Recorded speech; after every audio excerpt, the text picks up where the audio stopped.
عن انس رضی اللہ تعالی عنہ قال قال رسول اللہ صلی اللہ علیہ وسلم حبب الی الطیب والنساء وجعلت قرۃ عینی فی الصلاۃ۔ حضرت انس رضی اللہ تعالی عنہ نبی اکرم صلی اللہ علیہ وسلم سے نقل کرتے ہیں کہ آپ علیہ الصلاۃ والسلام نے فرمایا کہ میرے لیے خوشبو اور عورت کو پسندیدہ بنایا گیا اور میری آنکھوں کی ٹھنڈک نماز میں رکھی گئی۔ انسان کی فطرت اور طبیعت کا اندازہ اس کی پسند اور چاہت سے لگایا جاتا ہے۔ اگر طبیعت پاکیزہ ہے تو اس کی پسند بھی اسی طرح کی پاکیزہ ہوگی، اور اگر خدا نخواستہ طبیعت میں پاکیزگی نہیں ہے تو اس کی پسند اور چاہت میں بھی پاکیزگی نہیں ہوگی۔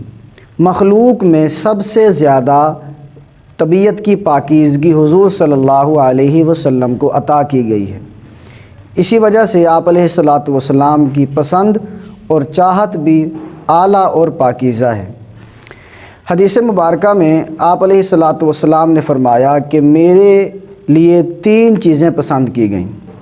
نمبر 1 خوشبو، نمبر 2 عورت، اور نمبر 3 نماز میں میری آنکھوں کی ٹھنڈک رکھی گئی۔ خوشبو آپ علیہ الصلاۃ والسلام کے لیے پسند کی گئی اور آپ علیہ الصلاۃ والسلام خوشبو کو پسند کرتے تھے۔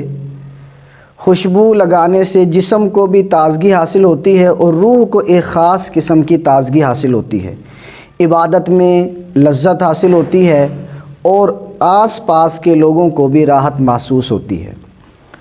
آپ علیہ الصلاۃ والسلام کی عادت مبارکہ تھی کہ خوشبو کا اگر کوئی ہدیہ دیتا تو واپس نہ کرتے اور واپس کرنے سے منع بھی کرتے تھے۔ آپ علیہ الصلاۃ والسلام کو خوشبو پسند تھی، اور ہوتی کیوں نہ کہ آپ علیہ الصلاۃ والسلام کے پسینہ مبارک سے جو خوشبو آتی وہ مشک و عنبر سے بھی بہتر تھی۔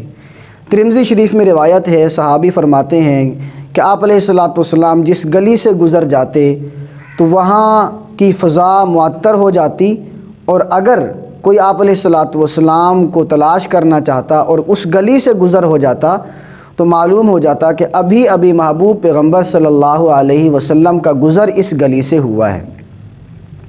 لہٰذا آپ علیہ الصلاۃ والسلام کی جو پسندیدہ چیز خوشبو ہے، ہمیں بھی اسے پسند کرنا چاہیے۔ دوسری چیز آپ علیہ الصلاۃ والسلام نے فرمایا کہ میرے لیے عورت کو پسند کیا گیا۔ ایک روایت میں ہے المرأۃ الصالحۃ، کہ وہ عورت میرے لیے پسند کی گئی ہے کہ جو عبادت میں اپنے رب سے وفا کرے اور اپنے پاک دامنی میں اپنے شوہر سے وفا کرے۔ جہاں آپ علیہ الصلاۃ والسلام نے عورت سے محبت کرنے کا سبق دیا ہے، وہیں آپ علیہ الصلاۃ والسلام نے بتلایا ہے کہ عورت کی حیثیتیں مختلف ہیں، لہٰذا ہر ایک عورت سے اس کی حیثیت کے مطابق اس سے محبت کرنے کا طریقہ اور تقاضا الگ ہے۔ اگر عورت ماں ہے تو پھر ہر ممکن خدمت کرنا اور جائز کاموں میں اس کی پوری اطاعت کرنا یہ ماں سے محبت کا تقاضا ہے۔ اگر عورت ایک بہن ہے تو پھر ایک مخلص بھائی کا پیار دینا اور اس کے تمام حقوق ادا کرنا یہ ایک بہن سے محبت کا تقاضا ہے۔ اگر عورت بیوی ہے تو پھر اس کے سارے حقوق ادا کرنے کے ساتھ ساتھ حسن سلوک کے ساتھ اس کے ساتھ پیش آنا یہ بیوی سے محبت کا تقاضا ہے۔ اور اگر عورت بیٹی ہے تو بیٹی رحمت ہے، اسے رحمت سمجھتے ہوئے اس کی تعلیم و تربیت کا پورا خیال کرنا یہ بیٹی سے محبت کا تقاضا ہے۔ کسی اللہ والے نے فرمایا کہ بیٹی رحمت ہے اور بیٹا نعمت ہے، نعمت زائل ہو جاتی ہے لیکن جو رحمت ہے وہ ہمیشہ رحمت رہتی ہے۔ تیسری چیز آپ علیہ الصلاۃ والسلام نے فرمایا کہ نماز میں میری آنکھوں کی ٹھنڈک رکھی گئی ہے۔